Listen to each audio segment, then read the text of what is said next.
नमस्कार दोस्तों, मैं अजय चौरसिया, माध्यमिक शिक्षक, शासकीय उत्कृष्ट विद्यालय सिलवानी, जिला रायसेन आप सभी का सामाजिक विज्ञान की इस कक्षा में एक बार पुनः स्वागत करता हूं।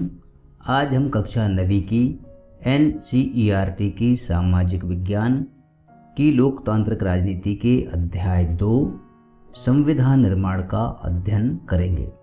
इस अध्याय के पिछले वीडियो में हमने देखा था कि दक्षिण अफ्रीका में किस प्रकार से श्वेत लोगों की गुलामी से मुक्त होकर अश्वेत लोगों ने श्वेत लोगों के साथ मिलकर नए संविधान का निर्माण किया था। इसके साथ ही हमने ये जानने का प्रयास किया था कि संविधान की आवश्यकता क्यों होती है।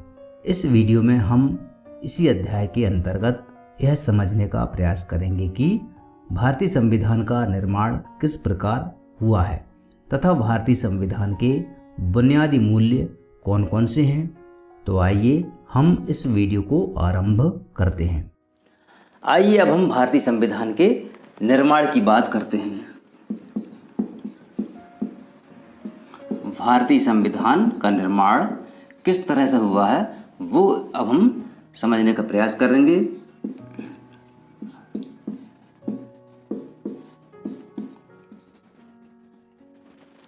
भारतीय संविधान का निर्माण दक्षिण अफ्रीका की ही तरह भारत का संविधान भी बहुत अधिक कठिन परिस्थितियों के बीच बना। भारत जैसे विशाल और विविधता वाले देश के लिए संविधान बनाना आसान काम नहीं था।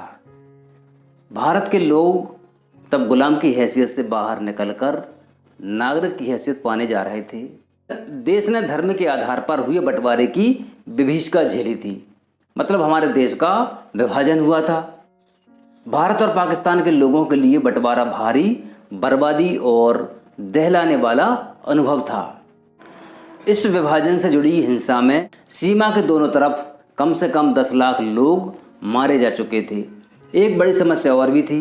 अंग्रेजों ने देशी रियासतों के शासकों को यह आज़ादी दे दी थी कि वे भारत या पाकिस्तान जिसमें इच्छा हो अपनी रियासत का विलय कर दें या स्वतंत्र रहें। इन रियासतों का विलय मुश्किल और अनिश्चय भरा काम था।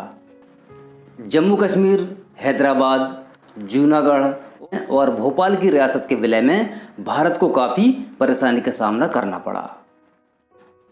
जब संविधान लिखा जा रहा था, संविधान का निर्माण किया जा रहा था, तब देश का भविष्य इतना सुरक्षित और चैन भरा नहीं था जितना आज है। संविधान निर्माताओं को देश के वर्तमान और भविष्य दोनों की ही चिंता थी। सारी मुश्किलों के बावजूद भारतीय संविधान निर्माताओं को एक बड़ा लाभ था। दक्षिण अफ्रीका में जिस तरह संविधान निर्माण के दौर में ही सारी बातों पर सहमति बनानी पड़ी, वैसी स्थिति उस समय भारत में नहीं थी। भारत में आज़ादी की लड़ाई के दौरान ही लोकतंत्र समेत अधिकांश बुनियादी बातों पर राष्ट्रीय सहमति बनाने का काम हो चुका था। हमारा राष्ट्रीय आंदोलन सिर्फ एक विदेशी सत्ता के खिलाफ संघर्ष भर नहीं था, बल्कि अपने समाज और राजनीति को बदलने और नए सिरे से गढ़ने का आंदोलन भी था। आज़ादी के बाद भारत को किस रास्ते पर चलना चाहिए, इसे लेकर भी आज़ादी के संघर्ष के दौरान भी तीखे मतभेद थे। ऐसे कुछ मतभेद अभी तक बने हुए हैं, पर कुछ बुनियादी विचारों पर लगभग सभी लोगों की सहमति कायम हो चुकी थी। 1928 में ही मोतीलाल नेहरू और 8 अन्य लोगों ने भारत का संविधान लिखा था। इसके पश्चात 1931 में कराची में भारतीय राष्ट्रीय कांग्रेस का अधिवेशन हुआ। उस अधिवेशन में एक प्रस्ताव में यह रूपरेखा रखी गई कि आज़ाद भारत का संविधान कैसा होगा। इन दोनों ही दस्तावेजों में, कौन कौन से, 1928 के और 1931 के दस्तावेजों में स्वतंत्र भारत के संविधान में सार्वभौम वयस्क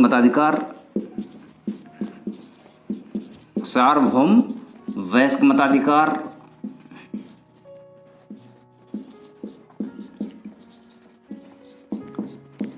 स्वतंत्रता और समानता का अधिकार और अल्पसंख्यकों के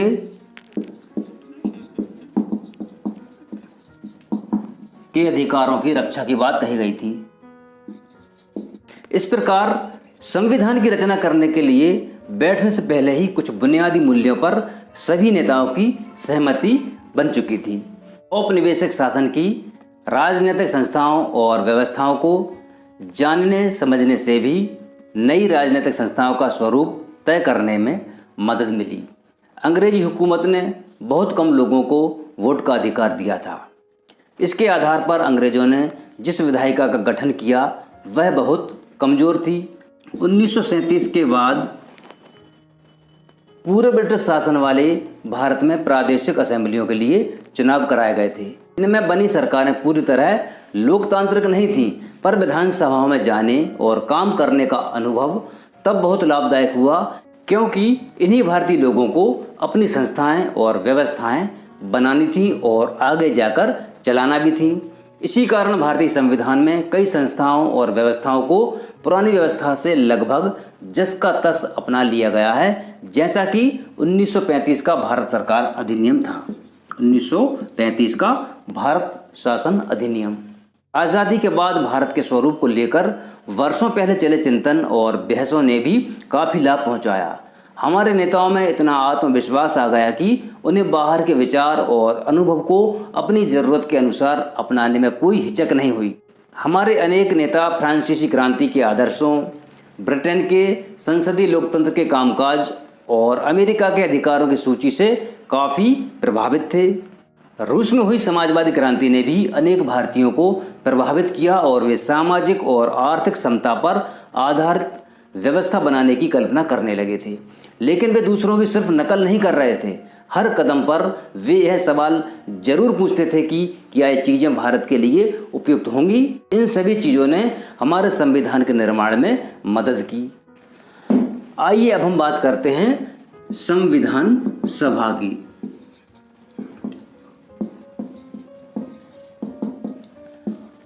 अब आपको यहाँ पर एक सवाल का जवाब और मिल जाएगा कि संविधान बनाता कौन है। चुने गए जनप्रतिनिधियों की जो सभा संविधान नामक विशाल दस्तावेज को लिखने का काम करती है उसे संविधान सभा कहते हैं। संविधान सभा के लिए जुलाई 1946 में चुनाव हुए थे। 9 दिसंबर सन 1946 को संविधान सभा की पहली बैठक आयोजित की गई। इस बैठक में डॉक्टर सच्चिदानंद सिन्हा,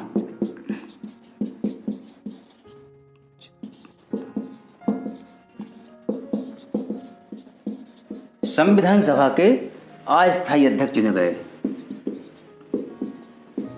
अस्थायी अध्यक्ष। इसके पश्चात 2 दिन बाद यानी कि 11 दिसंबर 1946 को संविधान सभा की दूसरी बैठक हुई। उसमें डॉक्टर राजेंद्र प्रसाद संविधान सभा के स्थायी अध्यक्ष निर्वाचित हुए।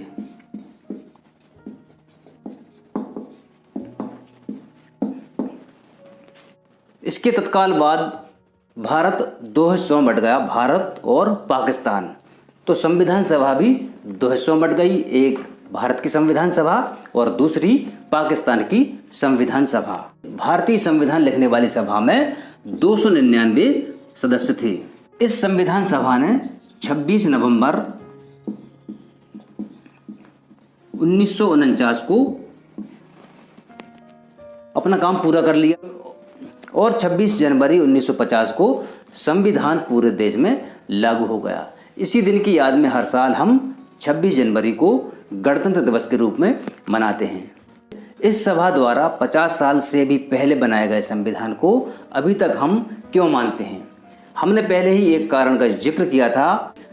संविधान सिर्फ संविधान के सदस्यों के विचारों को ही अभिव्यक्त नहीं करते, यह अपने समय की व्यापक सहमतियों को व्यक्त करता है। दुनिया के कई देशों में संविधान को फिर से लिखना पड़ा क्योंकि संविधान में दर्ज बुनियादी बातों पर वहाँ के सभी सामाजिक समूहों या राजनीतिक दलों की सहमति नहीं थी। कई देशों में संविधान है पर वह कागज का टुकड़ा या किसी भी अन्य किताब की तरह एक दस्तावेज भर है।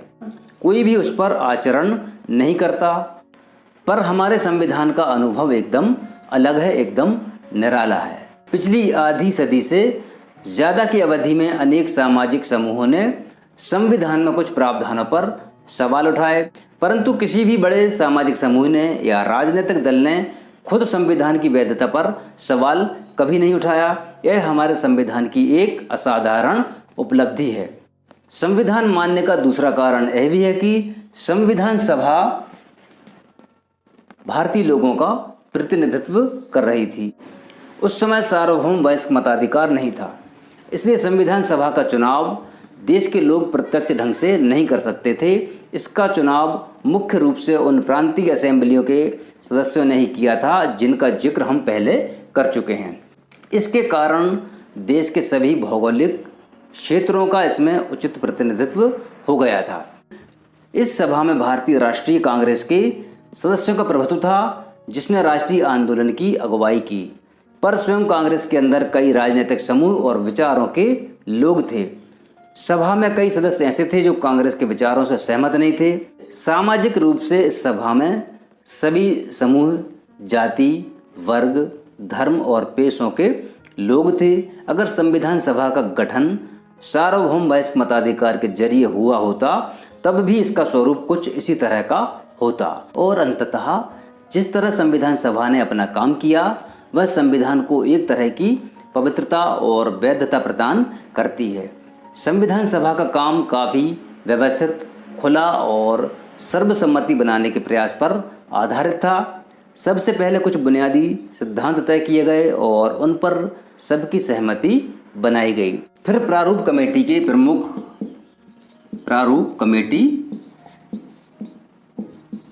के प्रमुख डॉक्टर B.R. अम्बेडकर ने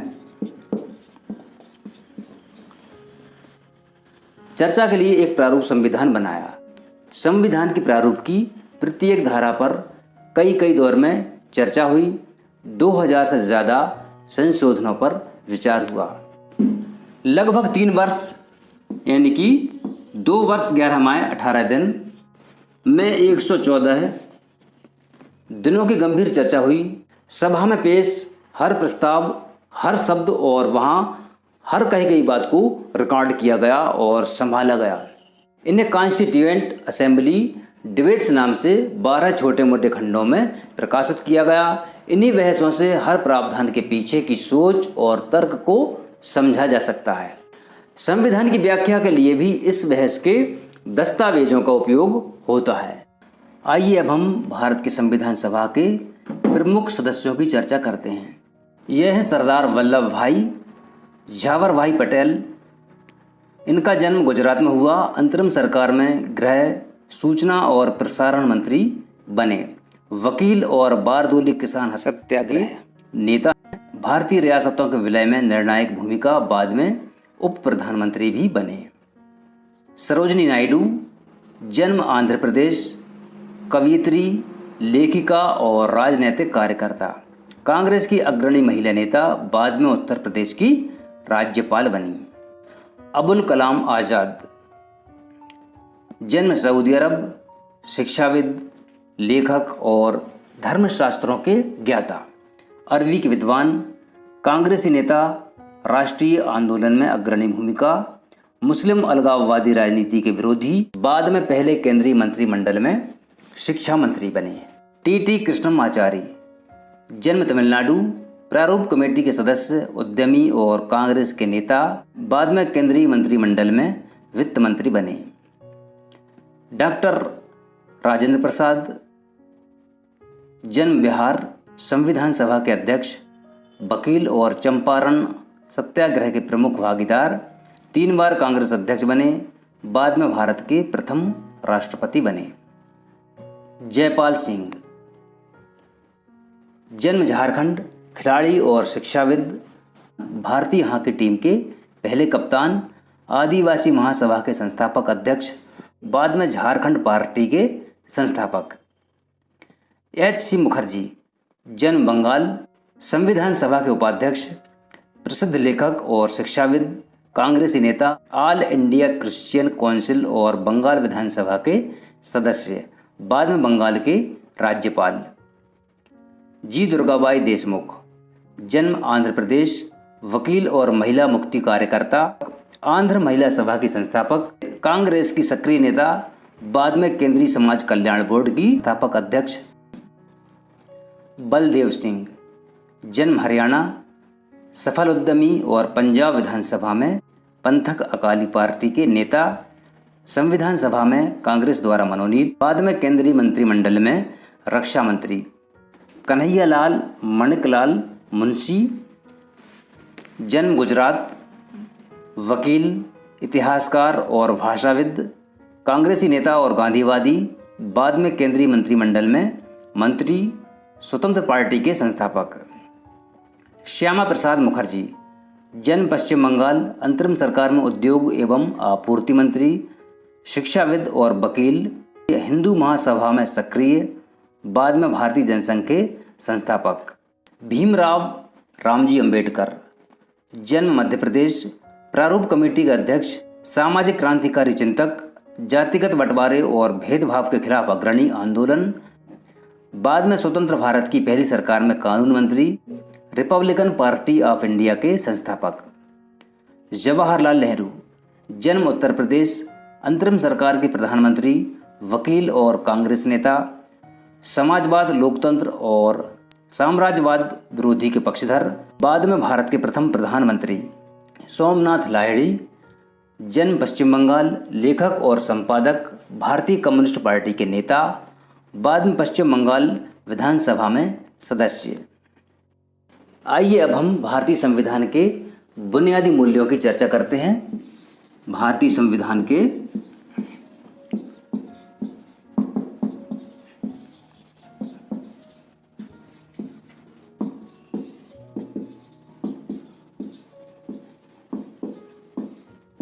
बुनियादी मूल्य। अब हम यह जानने की कोशिश करेंगे कि हमारे संविधान के पीछे का दर्शन क्या है, इसके बुनियादी मूल्य कौन से हैं। यह काम हम दो तरीकों से कर सकते हैं। अपने नेताओं के संविधान संबंधी विचार पढ़कर हम इस बात को समझ सकते हैं, परंतु हमारा संविधान स्वयं अपने दर्शन के बारे में जो कहता है उसे पढ़ना भी उतना ही जरूरी है। संविधान की प्रस्तावना यही काम करती है। आप में से कुछ को भारतीय संविधान निर्माताओं की सूची में एक बड़ा नाम ना होने पर हैरानी हुई होगी, यानी महात्मा गांधी का नाम। वे संविधान सभा के सदस्य नहीं थे, पर संविधान सभा के अनेक सदस्य उनके विचारों के अनुयायी थे। 1931 में अपनी पत्रिका यंग इंडिया में उन्होंने संविधान से अपेक्षा के बारे में इस तरह लिखा था, मैं भारत के लिए ऐसा संविधान चाहता हूँ जो उसे गुलामी और अधीनता से मुक्त करे। मैं ऐसे भारत के लिए प्रयास करूँगा जिसे सबसे गरीब व्यक्ति भी अपना माने और उसे लगे कि देश को बनाने में उसकी भी भागीदारी है। ऐसा भारत जिसमें लोगों का उच्च वर्ग और निम्न वर्ग ना रहे। ऐसा भारत जिसमें सभी समुदाय के लोग पूरे मेल जोल से रहें। ऐसे भारत में छुआछूत या शराब और नशीली चीज़ों के लिए कोई जगह ना हो। औरतों को भी मर्दों जैसे अधिकार हों। मैं इससे कम पर संतुष्ट नहीं होऊंगा। भेदभाव और गैर बराबरी मुक्त भारत का सपना डॉक्टर अंबेडकर के मन में भी था, जिन्होंने संविधान निर्माण में महत्वपूर्ण भूमिका निभाई। असमानता कैसे दूर की जा सकती है, इस बारे में उनके विचार दूसरे लोगों से अलग थे। उन्होंने अक्सर गांधी जी और उनके दृष्टिकोण की कटु आलोचना की है। संविधान सभा में दिए गए अपने अंतिम भाषण में उन्होंने अपनी चिंताओं को बहुत स्पष्ट ढंग से रखा था। 26 जनवरी 1950 को हम विरोधाभासों से भरे जीवन में प्रवेश करने जा रहे हैं। राजनीति के मामले में हमारे यहाँ समानता होगी, पर आर्थिक और सामाजिक जीवन असमानताओं से भरा होगा।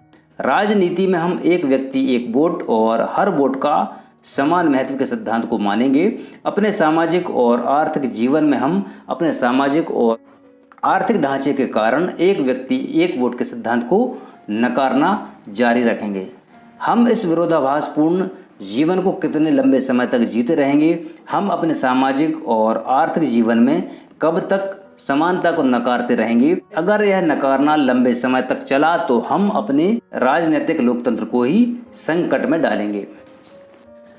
इसके साथ ही 15 अगस्त 1947 की मध्य रात्रि के समय संविधान सभा में जवाहरलाल नेहरू के दिए गए भाषण से भी हमारे संविधान के मूल्यों का हमें पता चलता है। 15 अगस्त 1947 की मध्य रात्रि के समय संविधान सभा में जवाहरलाल नेहरू द्वारा जो भाषण दिया गया था वह कुछ इस प्रकार था। वर्षों पहले हमने अपनी नियति के साथ साक्षात्कार किया था और अब वक्त आ गया है कि हम अपने वायदों पर अमल करें, पूरी तरह या हर तरह से नहीं तो काफ़ी हद तक। घड़ियां जब ठीक मध्य रात्रि का घंटा बजाएंगी, जब सारी दुनिया सोती होगी, तब भारत नए जीवन की शुरुआत करेगा, आज़ाद होगा। इतिहास में कभी कभार ही सही पर एक ऐसा क्षण ज़रूर आता है जब हम पुराने को छोड़कर नए में प्रवेश करते हैं, जब एक युग का अंत होता है और जब लंबे समय से किसी राष्ट्र की दबी हुई आत्मा प्रस्फुटित होती है, आवाज़ पाती है। ऐसे पवित्र क्षण में हम अपने आप को भारत और उनके लोगों तथा उससे भी अधिक मानवता की सेवा में समर्पित करें, यही हमारे लिए उचित है। आज़ादी और सत्ता जिम्मेदारियां लाती है। भारत के संप्रभु लोगों का प्रतिनिधित्व करने वाली इस संप्रभुता संपन्न सभा के ऊपर अब जिम्मेदारी है। आज़ादी के जन्म से पूर्व हमने पूरी प्रसव पीड़ा झेली है और इस क्रम में हुए दुखों से हमारा दिल भारी है। इसमें कुछ दर्द अभी भी बने हुए हैं, फिर भी इतिहास अब बीत चुका है और अब भविष्य हमें सुनहरे संकेत दे रहा है। यह भविष्य बहुत आराम करने या सुस्ताने का नहीं, बल्कि उन वायदों को पूरा करने के लिए निरंतर प्रयास करने का है जिन्हें हमने अक्सर किया है, और एक शपथ हम आज भी लेंगे। भारत की सेवा करने का अर्थ है दुख और परेशानियों में पड़े लाखों करोड़ों लोगों की सेवा करना। इसका अर्थ है दरिद्रता का, अज्ञान और बीमारियों का, अवसर की असमानता का अंत। हमारे युग के महानतम आदमी की कामना हर आंख से आंसू पोंछने की है। संभव है यह काम हमारे भर से पूरा ना हो, पर जब तक लोगों की आंखों में आंसू हैं, कष्ट हैं, तब तक हमारा काम खत्म नहीं होगा। जिन मूल्यों ने स्वतंत्रता संग्राम में प्रेरणा दी और उसे दिशा निर्देश दिए तथा जो इस क्रम में जांच परख लिए गए, वे ही भारतीय लोकतंत्र का आधार बने। भारतीय संविधान की प्रस्तावना में इन्हें शामिल किया गया। भारतीय संविधान की सारी धाराएं इन्हीं के अनुरूप बनी हैं। संविधान की शुरुआत बुनियादी मूल्यों की एक छोटी सी उद्देशिका के साथ होती है, इसे संविधान की प्रस्तावना या उद्देशिका कहते हैं। अमेरिकी संविधान की प्रस्तावना से प्रेरणा लेकर समकालीन दुनिया के अधिकांश देश अपने संविधान की शुरुआत एक संविधान के साथ करते हैं। आइए हम अपने संविधान की प्रस्तावना को बहुत सावधानी से पढ़ें और इसमें आए प्रत्येक महत्वपूर्ण शब्द से मतलब समझें। संविधान की प्रस्तावना लोकतंत्र पर एक खूबसूरत कविता सी लगती है, जिसमें वह दर्शन शामिल है जिस पर पूरे संविधान का निर्माण हुआ है। यह दर्शन सरकार के किसी भी कानून और फैसले के मूल्यांकन और परीक्षण का मानक तय करता है। इसके सहारे परखा जा सकता है कि कौन कानून, कौन फैसला अच्छा या बुरा है। इसमें भारतीय संविधान की आत्मा बसती है, आत्मा निवास करती है। संविधान सिर्फ मूल्यों और दर्शन का बयान नहीं है। जैसा कि हमने पहले जिक्र किया है, संविधान इन मूल्यों को संस्थागत रूप देने की कोशिश है। जिसे हम भारत का संविधान कहते हैं, उसका अधिकांश हिस्सा इन्हीं व्यवस्थाओं को तय करने वाला है। यह एक बहुत ही लंबा और विस्तृत दस्तावेज है, इसलिए समय समय पर इसे नया रूप देने के लिए इसमें बदलाव की ज़रूरत पड़ती है। भारतीय संविधान के निर्माताओं को लगा कि इसे लोगों की भावनाओं के अनुरूप चलना चाहिए और समाज में हो रहे बदलावों से दूर नहीं रहना चाहिए। उन्होंने इसे पवित्र, स्थायी और ना बदले जा सकने वाले कानून के रूप में नहीं देखा था। इसलिए उन्होंने बदलावों को समय समय पर शामिल करने का प्रावधान भी रखा। इन बदलावों को संविधान संशोधन कहते हैं।